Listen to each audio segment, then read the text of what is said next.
Em Lucas, no capítulo 5, você vai lembrar de um dos milagres mais conhecidos que Jesus realizou em seu ministério terreno. Esse milagre é a pesca maravilhosa.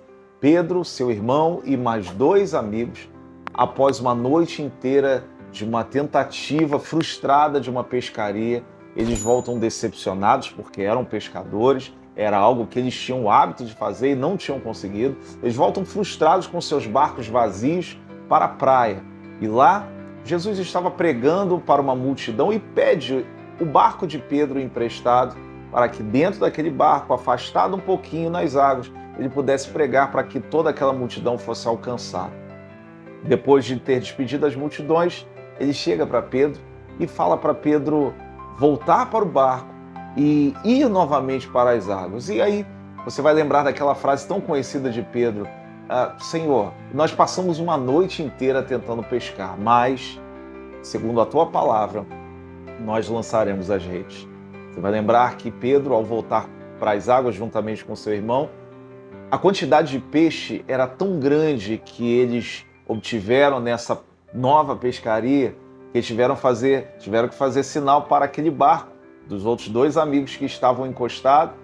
Eles voltaram porque senão o barco não ia suportar a quantidade de peixe. E uma vez que esses 4 pescadores voltam para as águas, Jesus faz um convite para eles. Jesus chega para esses 2, Pedro e o seu irmão, e fala: vinde após mim, e eu vos farei pescadores de homens.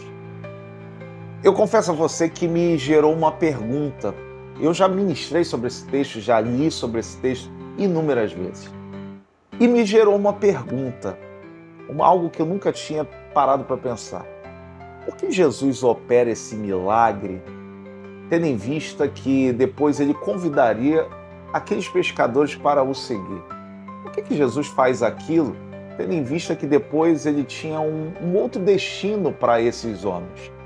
E aí, o que o Espírito Santo falou ao meu coração, eu tenho certeza que também vai falar ao teu coração, é que o milagre nunca vai ser o ponto final das coisas, e sim o ponto de partida para as coisas.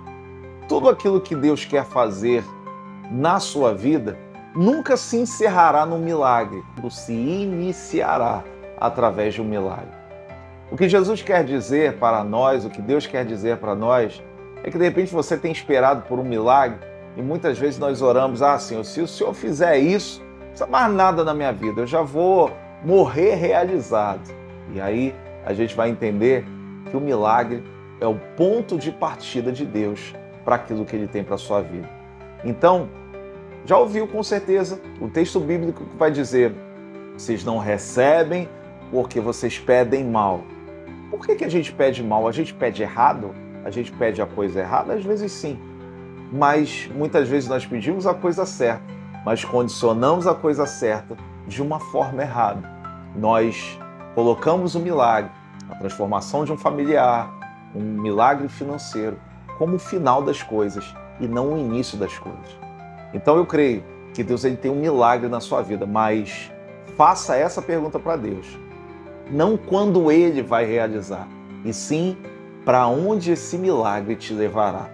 A conclusão que a gente chega é que aquele milagre da pescaria levou Pedro a ser o grande apóstolo do Senhor. Um homem transformado por Deus ao longo do ministério de Jesus, transformado pelo Espírito Santo de Deus, mas tudo começou numa pescaria miraculosa. Então, nós vamos ver que quando a gente observa o que Deus tem na nossa vida, o milagre, por mais grandioso que seja, é apenas um ponto de partida para grandes coisas, como eu disse, para aquilo que o Senhor tem realmente para você e para a minha vida. Então Deus tem milagres na sua vida, creia nisso, mas não é o final das coisas, e sim o início delas. Que Deus possa te abençoar por meio dessa palavra, curta, compartilhe, faça com que outras pessoas sejam abençoadas por meio desse vídeo e você vai estar ajudando a gente, esse ministério, a alcançar mais pessoas. Que Deus te abençoe rica e abundantemente.